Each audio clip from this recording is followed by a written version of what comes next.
आज हम स्टार्ट करेंगे ट्रांसपोर्टेशन। चलो फटाफट फटाफट करो, देखो क्या पूछा है इसके अंदर। देखो क्या सवाल पूछा हुआ है, what is being asked.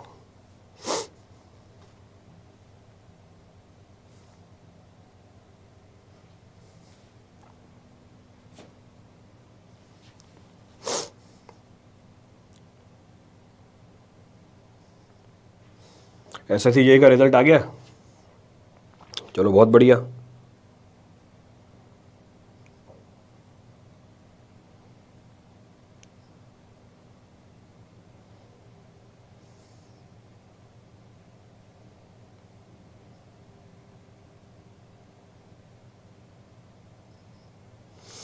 Your SSCJ result is being out, आ गया वो नोटिफिकेशन, मैंने देख लिया, I have seen that notification. तो आपके SSCJ का रिजल्ट भी आ गया। So result for SSCJ is being out. किस किस का हुआ है?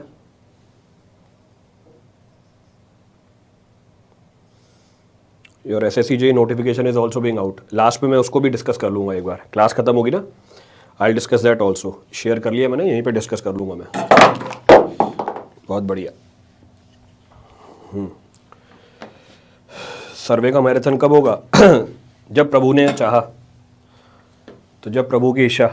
सत्य शंकर, बहुत बढ़िया, बधाई हो। अब मेंस की तैयारी में लग जाओ। मेंस के मैं सारे क्वेश्चन भी शेयर कर रहा हूँ, I am sharing the questions of mains also.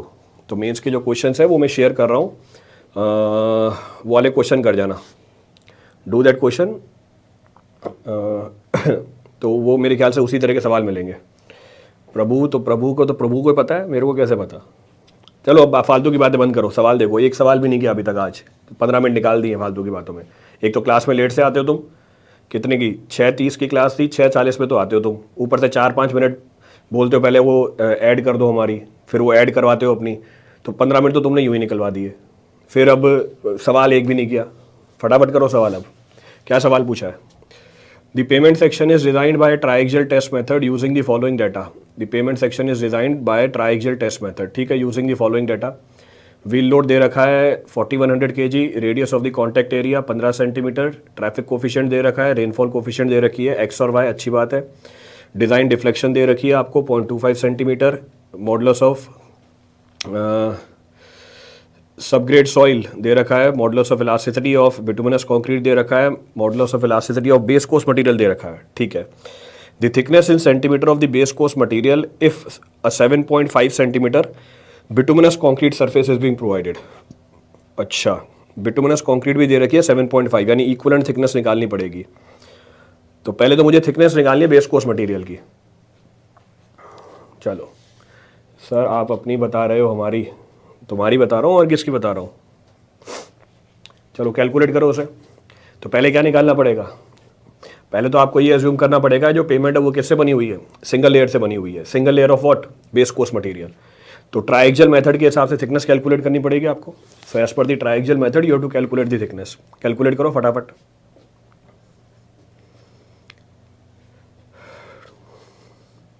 Standard expression है। तो मान लो पूरी जो मटेरियल है, पूरी जो पेमेंट है किससे बनी हुई है? सिंगल लेयर से बनी हुई है। सो assume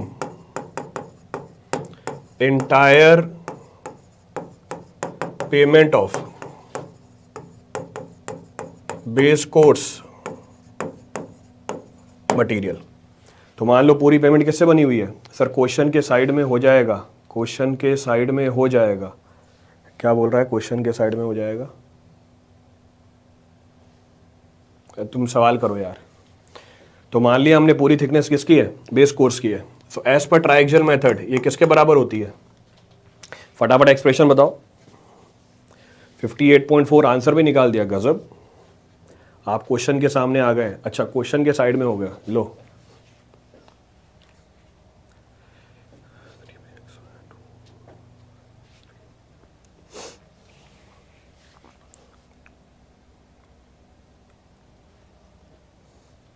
what the value? So 3pxy upon 2 pi es delta minus a square square root of ES upon EB raise to the power what 1/3. So raise to the power 1/3. So this is the value. बेटा solve तो करो, इतनी जल्दी फटाफट कैसे निकाल लिया. सारे पैरामीटर्स दे रखे हैं आपको, पैरामीटर्स की बस वैल्यू पुट करनी है. All the values are given to you, substitute the value of parameter. So अगर मैं वैल्यूज पुट करूं, if I put the value 3p, so 3 into 4100, so 3 into 4100 x into Y, so 1.5 into 0.9 upon 2 into pi into ES. ES is 100. ES in 100. Delta is given to be 0.25. 0.25 minus radius of contact area 15 centimetre, 15 का whole square into EB कितनी है 400. 100 by 400 raise to the power 1/3. तो ये thickness निकल के आ जाएगी अगर पूरी पेमेंट किससे बनी हुई है, बेस कोर्स मटेरियल से बनी हुई है. 3px upon 2 pi delta E किसका ध्यान रखना प्रवीण कुमार, ई किसकी यूज करनी है आपको, ई यूज करनी है आपको सबग्रेड सॉइल की. E is of subgrade soil. ES upon EB, तो ES अपॉन EB बिल्कुल सही बात है. कैलकुलेट करके बताओ थिकनेस कितनी निकल के आ रही है, what is the thickness coming out. तो अगर मेरा पूरा पेमेंट किसका बनाओ, बेस कोर्स मटेरियल का बनाओ, the entire payment is of base course material, तो थिकनेस कितनी निकल के आती है. तो अगर मेरी पूरी पेमेंट बेस कोर्स मटेरियल की है, अगर मेरी पूरी पेमेंट बेस कोर्स मटेरियल की है, अरे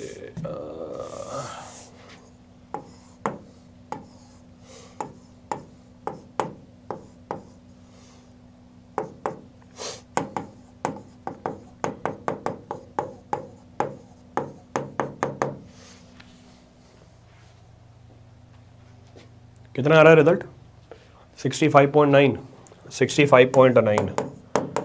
65.91 सेंटीमीटर. पर एक्चुअल में ऐसा नहीं है. इन actual it is not the case. Actual में क्या है, एक्चुअल में आपने इसमें 7.5 सेंटीमीटर की क्या दे रखी है, कंक्रीट का सरफेस भी दे रखा है. आपने इसके ऊपर 7.5 सेंटीमीटर का बिटुमिनस कंक्रीट सरफेस भी दिया हुआ है. तो हम ये कैलकुलेट कर लेंगे कि ये 7.5 सेंटीमीटर का बिटुमिनस कंक्रीट सरफेस कितने बेस कोर्स मटेरियल की थिकनेस के इक्विवेलेंट है. नाउ वी कैन कैलकुलेट कि ये जो 7.5 सेंटीमीटर का जो बिटुमिनस कंक्रीट की लेयर है, ये कितने बेस कोर्स मटेरियल की थिकनेस के इक्विवेलेंट है. कैसे, यूजिंग मॉडुलस ऑफ इलास्टिसिटी. तो हम बोल सकते हैं TB upon TC is equal to EC upon EB raise to the power 1/3. Inversely proportional होता है थिकनेस मॉडुलस ऑफ इलास्टिसिटी के, तो इनवर्सली प्रोपोर्शनल है मॉडुलस ऑफ इलास्टिसिटी के. वैल्यू पुट करो, मुझे चाहिए TB की value, so I need the value of TB. So TB की वैल्यू, TC कितना दे रखा है, TC दे रखा है 7.5. EC कितनी है, EC है हमारी 1000, सो 1000. और EB कितनी है, EB है हमारी 400 रेस टू द पावर 1/3. तो इसका मतलब जो हमारा कंक्रीट का सरफेस है, स्क्वायर होगा सर अंदर, स्क्वायर होगा अंदर, किसमें स्क्वायर, अच्छा इधर, हाँ स्क्वायर है यार, ये लो स्क्वायर होगा अंदर, मिस हो गया वो. ये कैलकुलेट करके बताना TB कितना आ रहा है. तो जो हमारी पेमेंट कंक्रीट की लेयर है उसके करस्पॉन्डिंग बेस कोर्स की थिकनेस कितनी आ रही है, corresponding to that what is the thickness of the base course. Calculate करो कितना आ रही है, what this value coming out 10.17. So 10.17, so 10.17 centimetre, so 10.17 centimetre. इसका मतलब ये है, ये हमारी है 65.91 सेंटीमीटर. तो 65.91 सेंटीमीटर. तो इसके ऊपर की जो लेयर है कितनी, 10.17 सेंटीमीटर. किसके बराबर है ये किसके इक्विवेलेंट हो जाएगी, इट इज इक्विवेलेंट टू, ये है हमारा base course, it is equivalent to 7.5 centimetre of bituminous concrete. तो ये है बिटुमिनस कंक्रीट और ये है हमारा base course. So this is base course. इसका मतलब ये है कि आपको बेस कोर्स की थिकनेस कितनी देनी पड़ेगी? So thickness of the base course which is to be provided, so effective thickness of the base course which is to be provided will be equal to 65.91 minus 10.17। Calculate कर लो।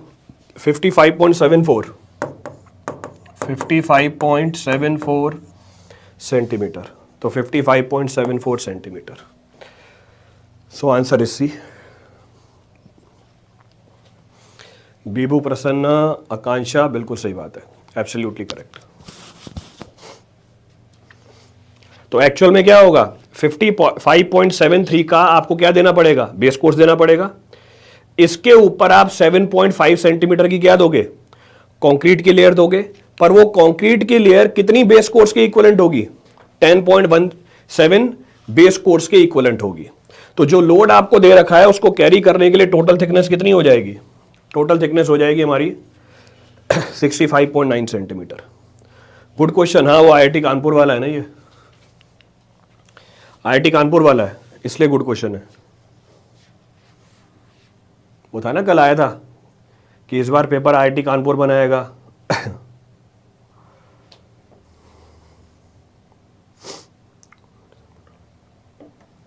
Clear है? आज नहीं आया? चलो अच्छी बात है। क्लियर है पूरा सवाल? Entire problem is clear? चलो, प्रॉब्लम इज क्लियर। चलो आगे बढ़ते हैं। गुड बट लेंदी। अब क्या करें, ऐसा ही है जैसा है, जो है यही है। गेट का ऐसे ही आते हैं सवाल।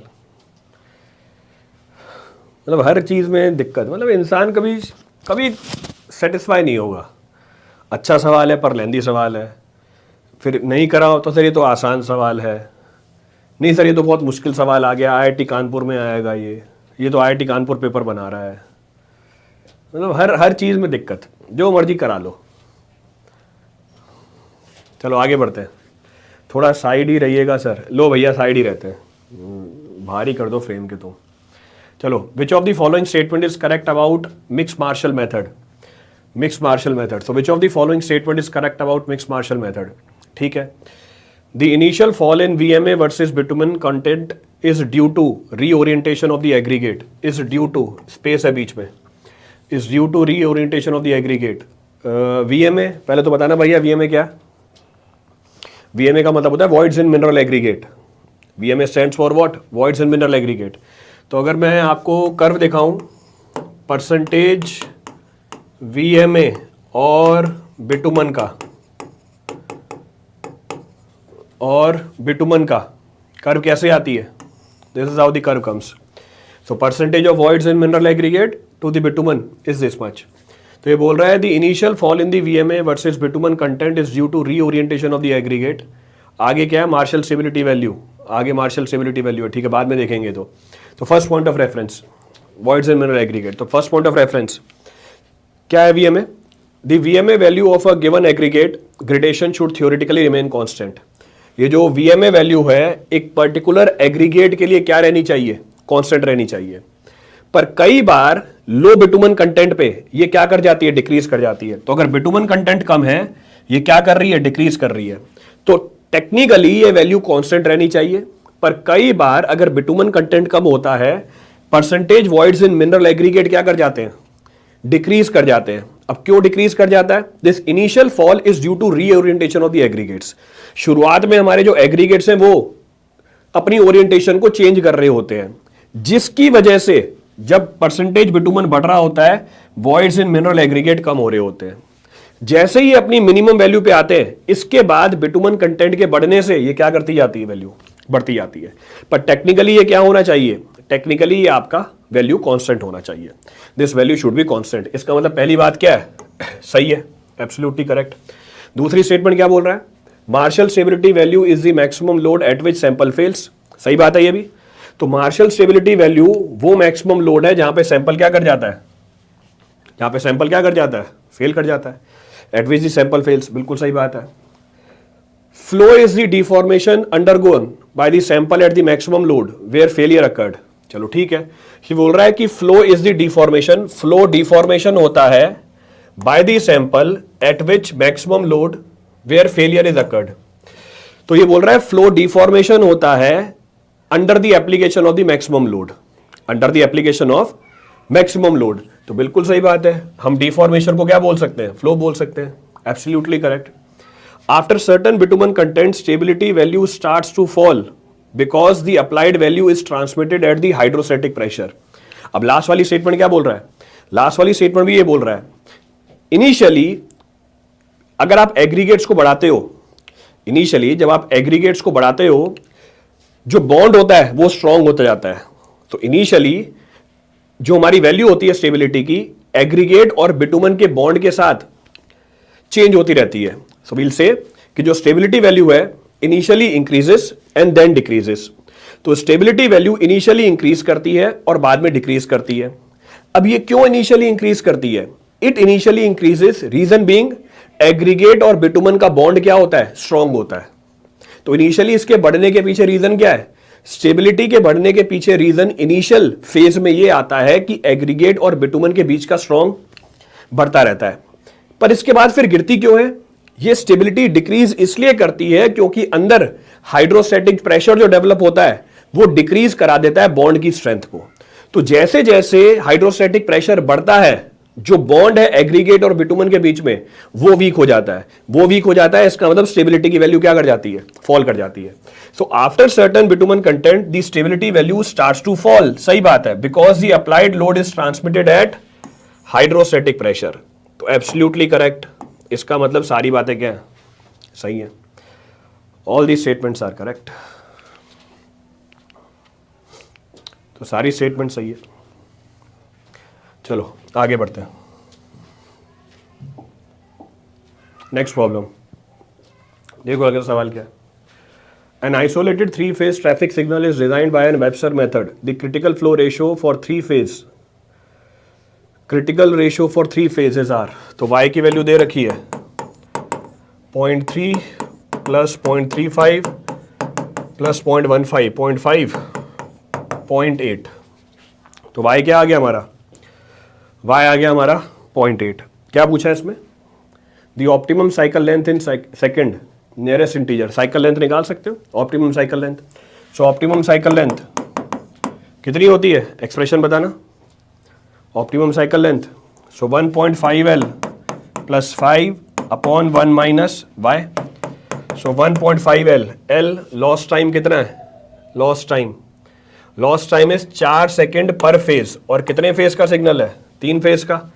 तो इसका मतलब 4 इंटू 3 प्लस 5 अपॉन 1 माइनस 0.8। तो ऑप्टिमम साइकिल लेंथ कैलकुलेट कर लो, ऑप्टिमम साइकिल लेंथ कितनी आ रही है, 115, 115। तो इस सवाल में गलती होने का चांस कहां था कि ये 3 फेज ट्रैफिक सिग्नल है और आपको ये लॉस्ट टाइम क्या दे रखा है, पर फेज दे रखा है। क्लियर है, चलो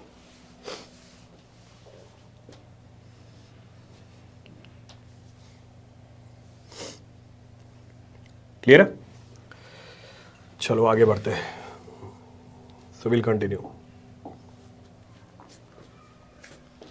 Next, the design speed of a 2-lane road is, 2 लेन का रोड है, 80 kilometre per our.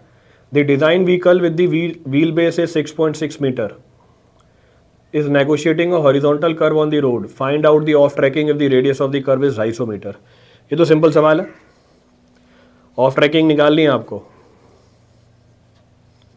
you have to calculate the off tracking। फटाफट कैलकुलेट करो,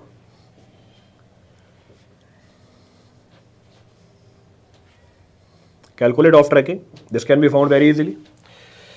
So off tracking,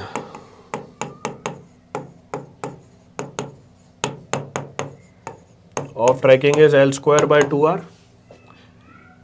6.6 का whole square upon 2 into 250, this is the off trekking.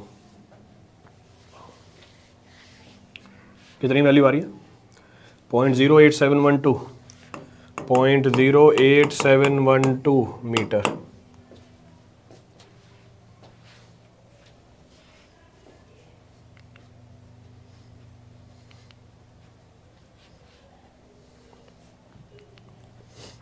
चलो बहुत बढ़िया। हाँ N L square, L की वैल्यू 1 डाल दी। लो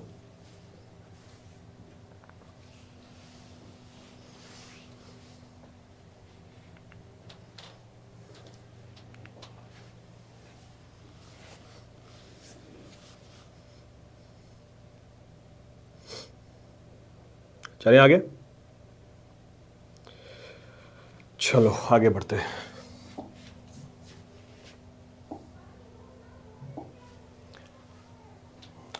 चेक, क्या पूछा है इसके अंदर?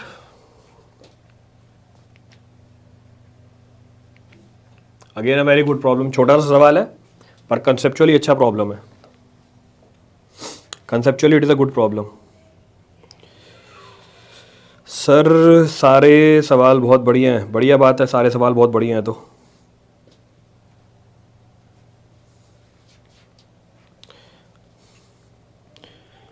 अभी जो आपका AIMT होगा ना, उसमें भी सारे इसी तरह के प्रॉब्लम्स आएंगे। यू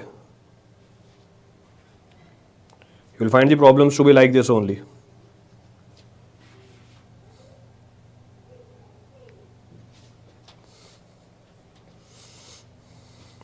फटाफट निकालो।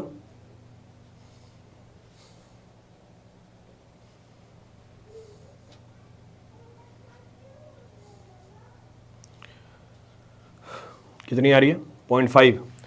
मुझे ही ब्लर दिख रहा है या आप लोगों को भी दिख रहा है? निखिल बोल रहा है मुझे ही ब्लर दिख रहा है या आप लोगों को भी दिख रहा है। रुको देखो कि मुझे भी ब्लर दिख रहा है क्या। नहीं, ब्लर तो नहीं है यार।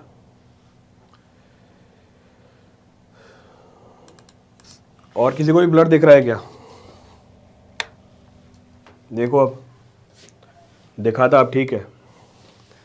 वो मेरे ख्याल से नेट का इशू हो सकता है। मेरे यहाँ पे भी चल रहा है ना सामने। नहीं ठीक आ रहा है।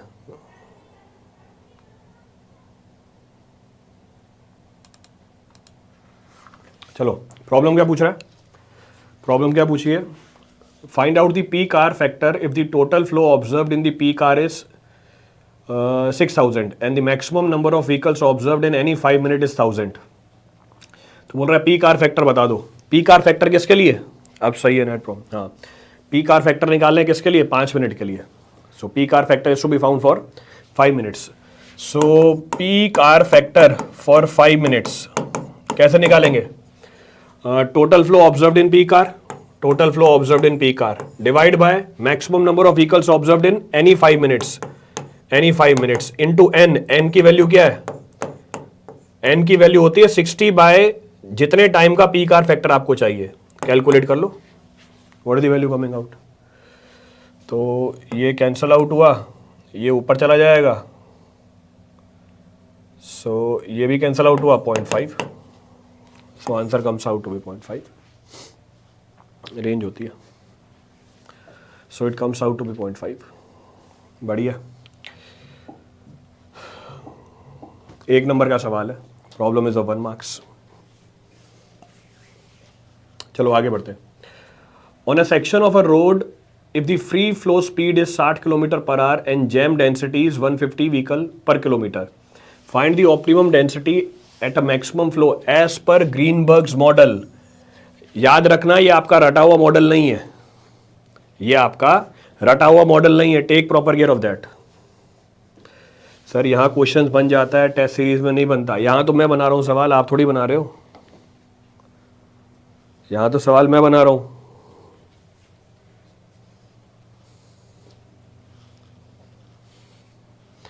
सर प्रीवियस क्वेश्चन में 2 लेन दिया था ना।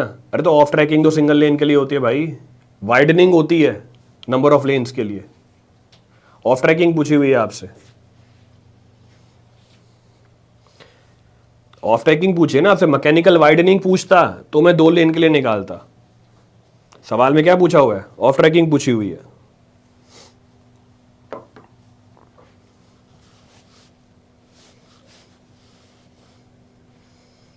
क्या आ रहा है?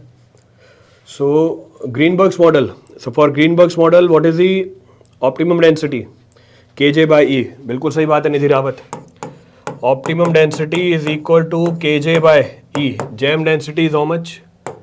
150 divide by E coming out to be how much, कितनी बता रहे हैं? 55.18, 55.18, so 55.18 vehicle per kilometre, vehicle per kilometre. सही है। तो ग्रीनबर्ग मॉडल के हिसाब से बताना है आपको। Take proper care of this. ये और किससे मैच करता है? It matches with whom?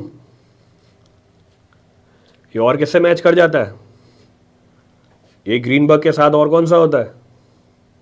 There is one more model जिससे कंफ्यूजन हो सकती है।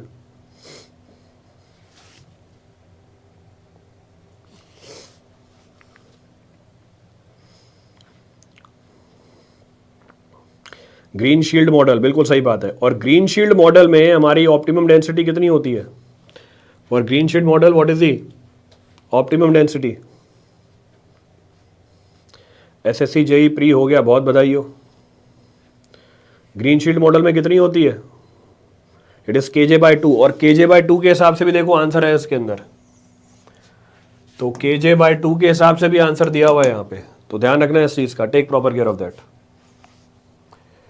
बस ई जो है वो VSF के साथ चला, ठीक है।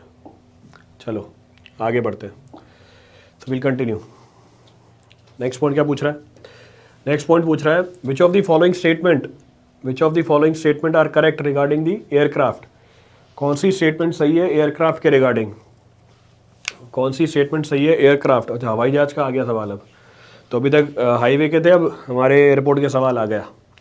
क्या बोल रहे हैं एयरक्राफ्ट के हिसाब से? First, the fuselage includes the pilots cabin. बोल रहा है फ्यूसलेज में क्या क्या इंक्लूडेड है? पायलट कैबिन भी इंक्लूडेड है। अब फ्यूसलेज होती क्या है? जो फ्यूसलेज होती है हमारे एयरक्राफ्ट की मेन बॉडी होती है।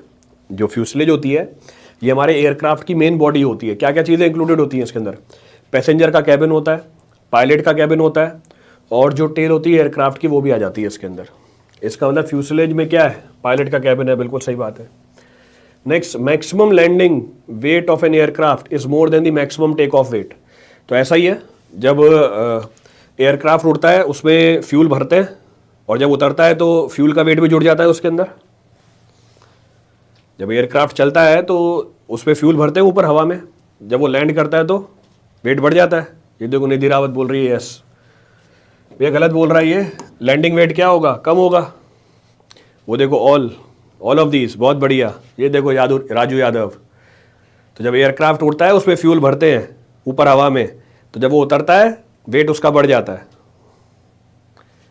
अरे लैंडिंग वेट क्या होगा उसका? लैंडिंग वेट कम होगा ना, तो landing weight will be less. तो ये बोल रहा है maximum landing weight of an aircraft is more नहीं होगा, ये लेस होगा। फ्यूल का वेट चला जाएगा ना। Next, zero fuel weight of an aircraft is the difference of maximum payload plus empty operating weight. So zero fuel weight of an aircraft is the difference of maximum payload plus empty operating weight. गलत बात है। क्यों? It is not the difference of, it is what? It is the summation of. ये summation होता है। Sir at the time of war fighter aircraft में भरते हैं, ये देखो निधि रावत। तो लड़ाई के टाइम पे फाइटर एयरक्राफ्ट में फ्यूल भरते हैं और वो फ्यूल भर के नीचे आ जाता है। अरे फ्यूल इसलिए भरते हैं क्योंकि चलाना है उसको, तो जब चलेगा फ्यूल तो क्या हो जाएगा? कंज्यूम हो जाएगा ना।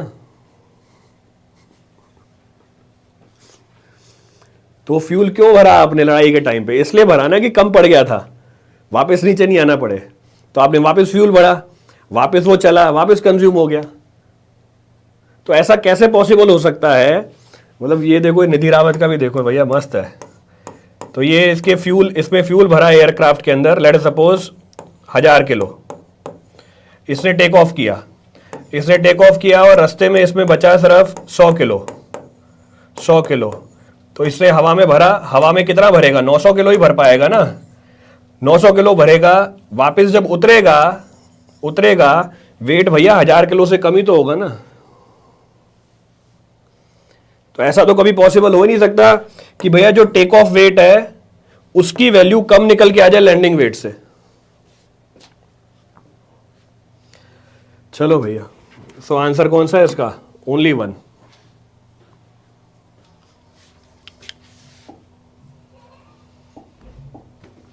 कंटिन्यू। हाँ सर, यहाँ सेंटेंस के अकॉर्डिंग सही है। चलो कोई बात नहीं, आगे बढ़ते हैं। क्या पूछ रहा है objective? Permissible limit of cross wind component of a big aircraft. तो परमिसिबल क्या पूछ रहा है? Permissible limit of cross wind component. तो permissible limit of the cross wind component big aircraft के लिए कितनी होती है? फॉर बिग एयरक्राफ्ट देखो, स्मॉल एयरक्राफ्ट के लिए होती है 15 किलोमीटर, मीडियम एयरक्राफ्ट के लिए होती है 25 किलोमीटर पर आवर, और बिग एयरक्राफ्ट के लिए होती है 35 किलोमीटर पर आवर। तो 35 किलोमीटर ये बिग के लिए है, ये मीडियम के लिए है, और ये स्मॉल के लिए है। ये परमिसिबल वैल्यू है क्रॉस विंड कंपोनेंट की। This is the permissible value of cross wind component.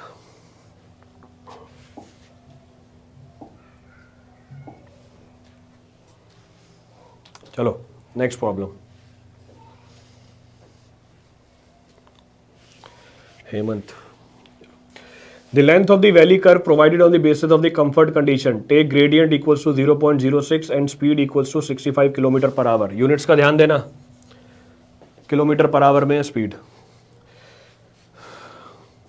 Gate 2024 के लिए एयरपोर्ट और रेलवे पढ़ा दीजिए। पढ़ा तो दिए भाई, कितनी बार पढ़ाऊँ? देखो यूट्यूब पे कराया हुआ है,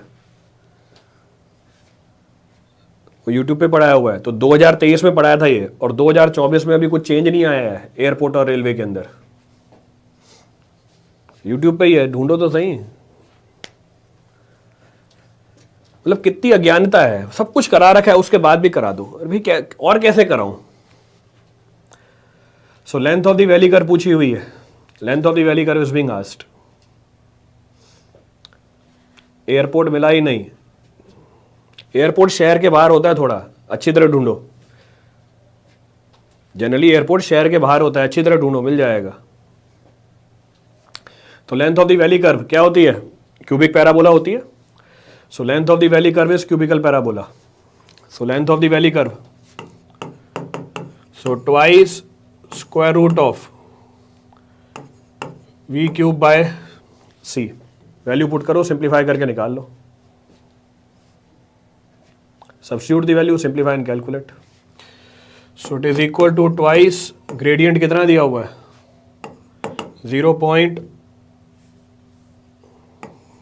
0.06। स्पीड कितनी है? स्पीड है 65 किलोमीटर पर आवर।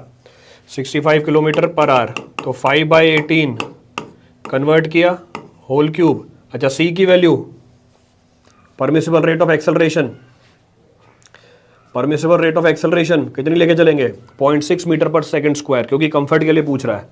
कंफर्ट के लिए पूछ रहा है तो 0.6। कितनी वैल्यू आई?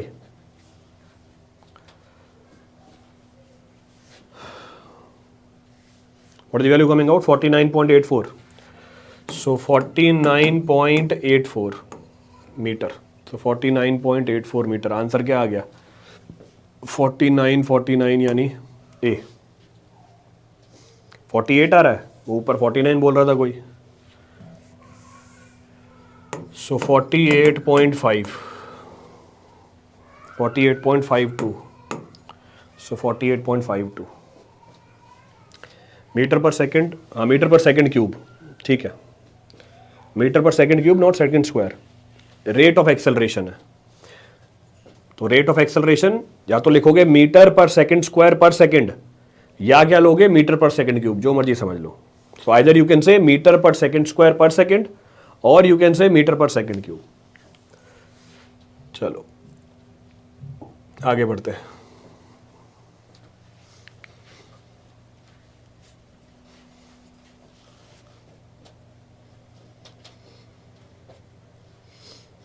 कंटिन्यू।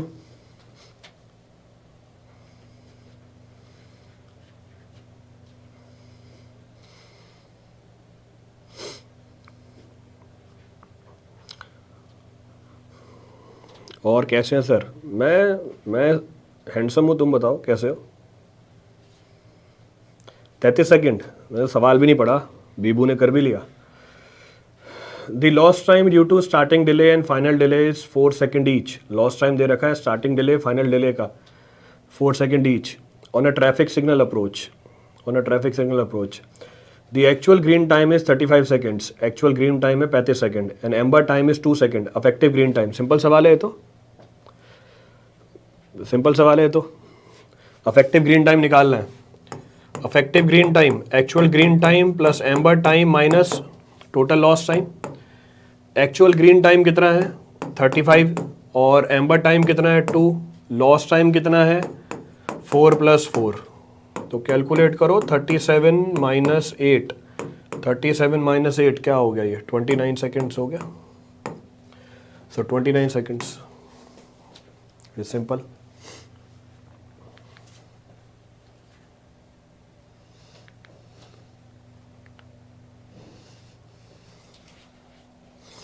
क्लियर है सवाल, क्लियर है सवाल। नेक्स्ट प्रॉब्लम, नेक्स्ट प्रॉब्लम देखो।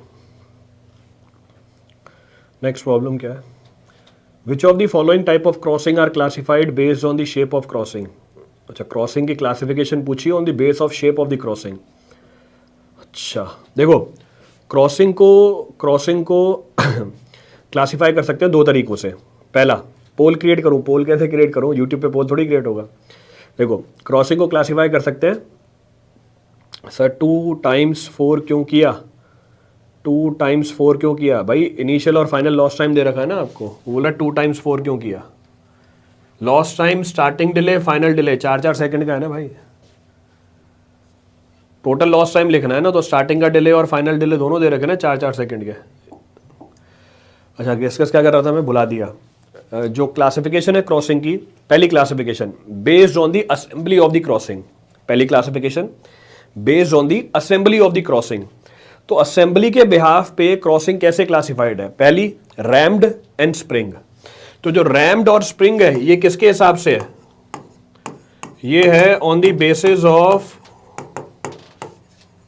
Assembly, so on the basis of assembly. Next, on the basis of the shape. अगर शेप के बिहाफ पे पूछी जाए, 3 क्लासिफिकेशन है, एक है स्क्वायर, एक है एक्यूट और एक है डायमंड। तो एक है स्क्वायर, स्क्वायर और एक्यूट को और क्या बोल देते हैं, एक्यूट को बोल देते हैं हम वीबी, और एक तीसरी कौन सी है हमारी, डायमंड है। तो डायमंड आ गया, एक्यूट आ गया, डायमंड आ गया, एक्यूट आ गया, ये क्लासिफिकेशन है on the basis of the shape, on the basis of shape. तो डायमंड आ गया, एक्यूट आ गया, एक और कौन सी बताइए आपको, स्क्वायर बताइए, एक और कौन सी बताइए, स्क्वायर बताइए। तो स्क्वायर को भी लिख सकते हो, तो स्क्वायर। तो ये तीनों किसके बिहाफ पे, शेप के बिहाफ पे, it is on the basis of the shape.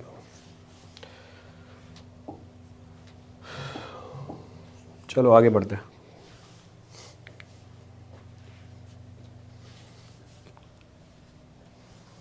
देखो क्या पूछा गया, check what is being asked.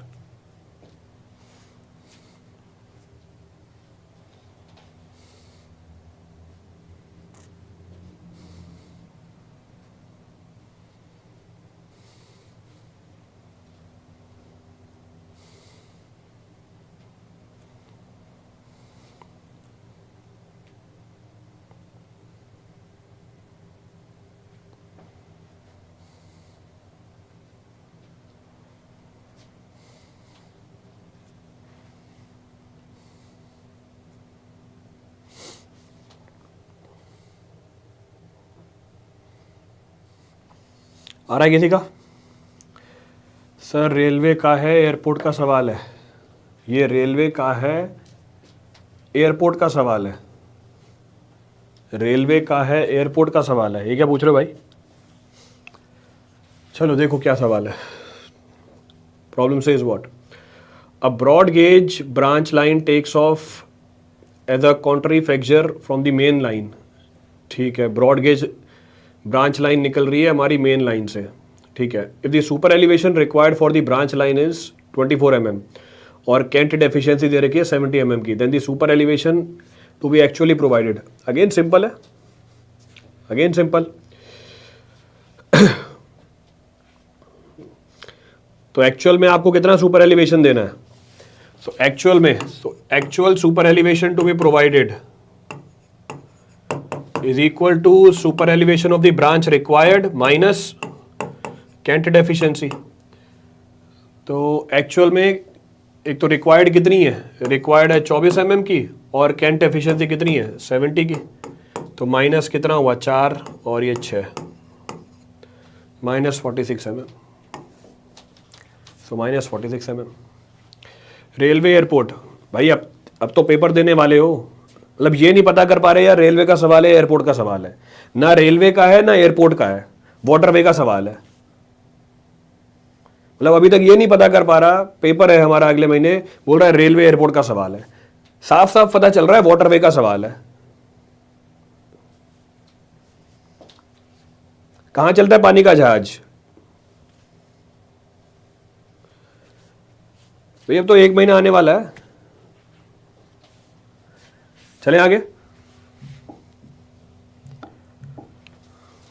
Continue.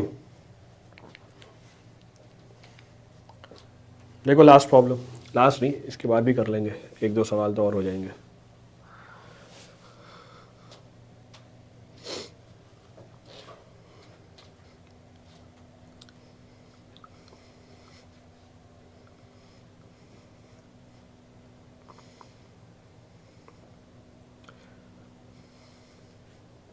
चलिए कंटिन्यू।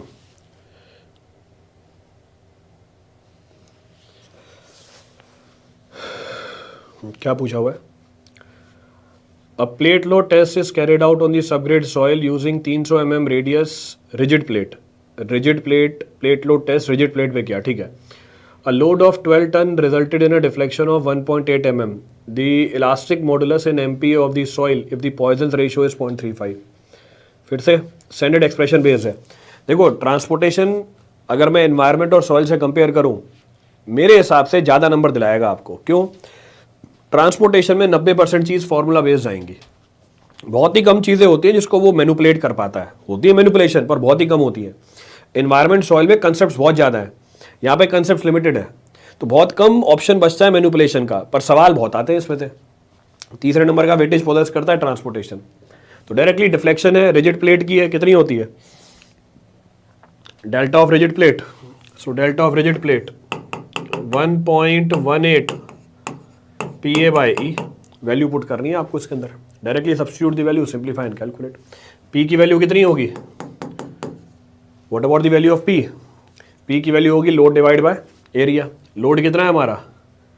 लोड है हमारा 12 टन। अच्छा, ये वैल्यू होनी किस में चाहिए? This value should be in what? 12 ton है, वैल्यू किस में होनी चाहिए? 12 टन दे रखा है, वैल्यू किस में होनी चाहिए? खुद ही बताओगे। और एरिया है हमारा 300 mm, एरिया है 300 mm, पाए 300 mm का होल स्क्वायर।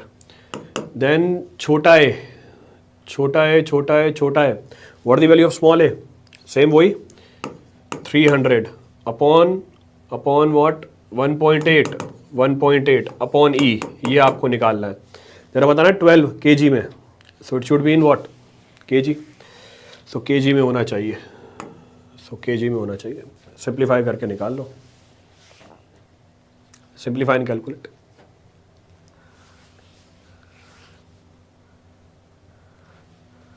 रेडियस है 300 mm, radius is 300 mm। Siddharth 300/2 क्यों कर रहे हो? रेडियस दिया हुआ है ना आपको, डायमीटर थोड़ी दिया हुआ है सिद्धार्थ। डायमीटर होता तो कैलकुलेट करता ना। डी की वैल्यू, सो डी आ रहा है हमारा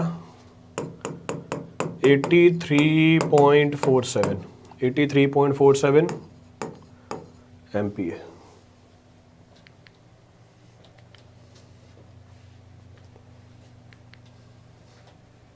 क्लियर है?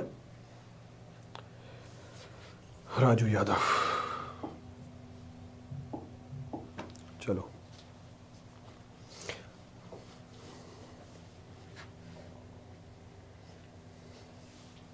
So will continue.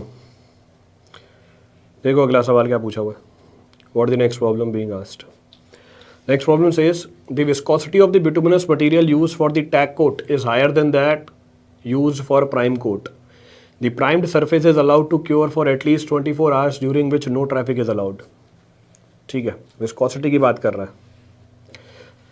He is talking about viscosity. अब फिर से देखो पूरी कवरेज है, जो भी अभी तक सवाल आए हैं पहले चैप्टर से लेके आखिरी चैप्टर तक सब कुछ कवर किया हुआ है इसके अंदर, everything is being covered.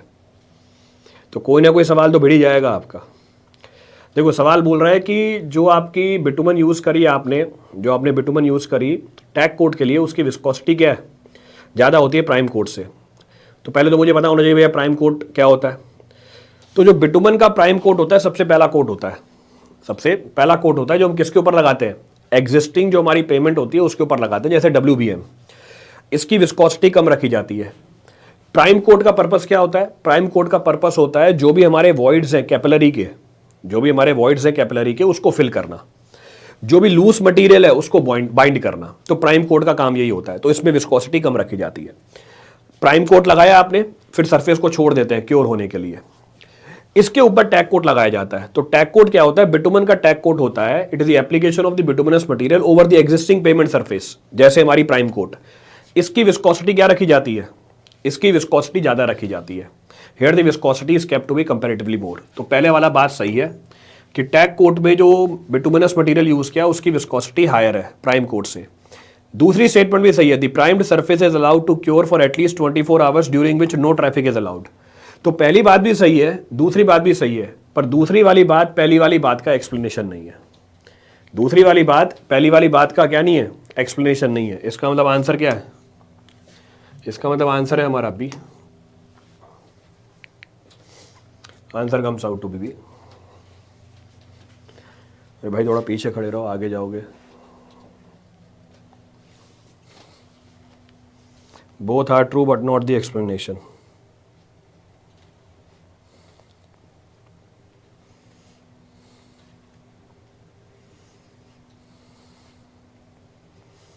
Clear है?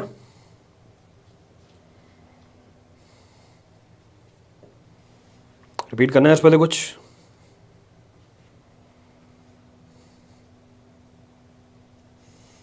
Any of the point to be referred from this? चलो चलो आखिरी सवाल करते हैं एक, वन लास्ट प्रॉब्लम। सर ऐसे क्वेश्चन, सर ऐसे ऐसे क्वेश्चन आए तो बन जाए, ऐसे ऐसे ही क्वेश्चन आते हैं। आस्क मी एनीथिंग का कोई सेशन होगा? देखो कल की क्लास लगी तो हुई है,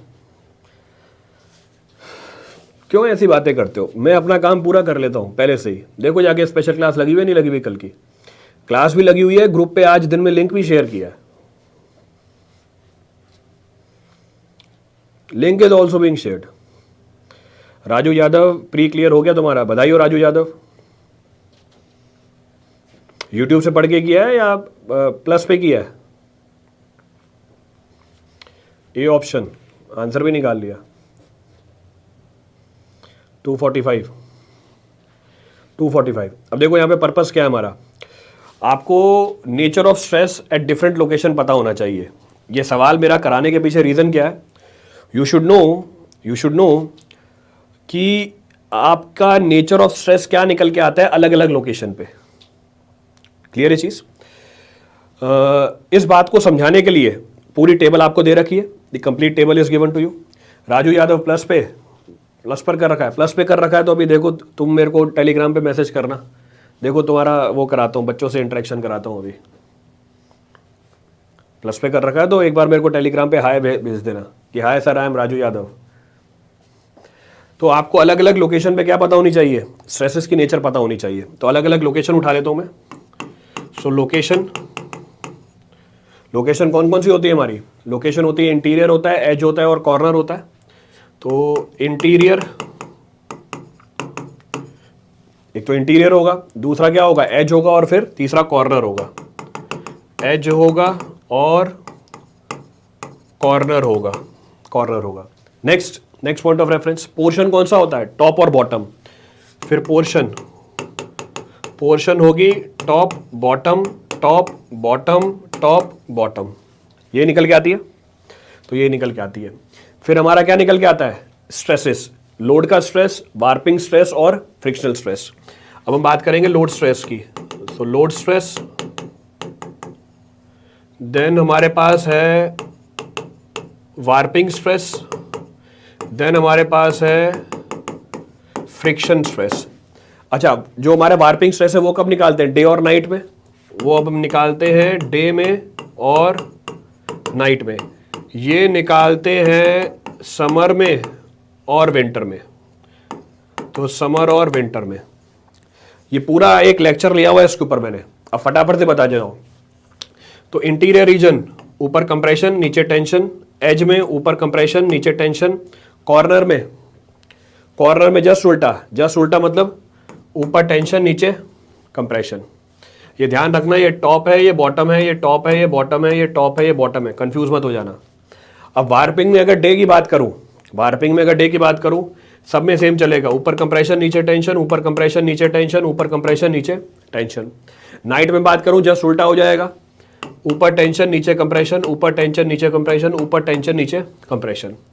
फ्रिक्शनल स्ट्रेस की बात करें, if I talk about frictional stress, summer में सब जगह आपको क्या मिलेगी, कंप्रेशन कंप्रेशन कंप्रेशन, पर जो कॉर्नर होगा वहां पर क्या निकल के आएगा, जीरो, कॉर्नर पे निकल के आएगी जीरो। अब अगर बात करें विंटर्स के अंदर, nature will be just opposite, tension tension tension, corner पे निकल के आएगी जीरो। अब सवाल ने क्या पूछा है आपसे, समर मिड डे, तो एक तो समर और दूसरा डे, तो समर और डे, तो समर और डे, तो समर और डे में देखो कॉम्बिनेशन क्या बन रहा है, टेंशन टेंशन और क्या आ गई, कंप्रेशन। तो बॉटम पे आ गई टेंशन टेंशन और कंप्रेशन। तो सिंप्लीफाई करके निकाल लो, तो सिंप्लीफाई एंड कैलकुलेट। तो सब जगह यही है, देखो टेंशन टेंशन और कंप्रेशन, तो टेंशन टेंशन और कंप्रेशन, कैलकुलेट कर लो अब।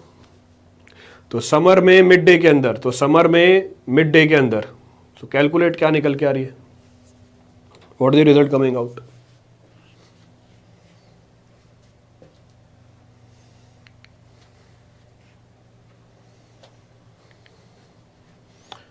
So it comes out to be how much? 180 plus 80 minus 15, 245. So answer comes out to be A.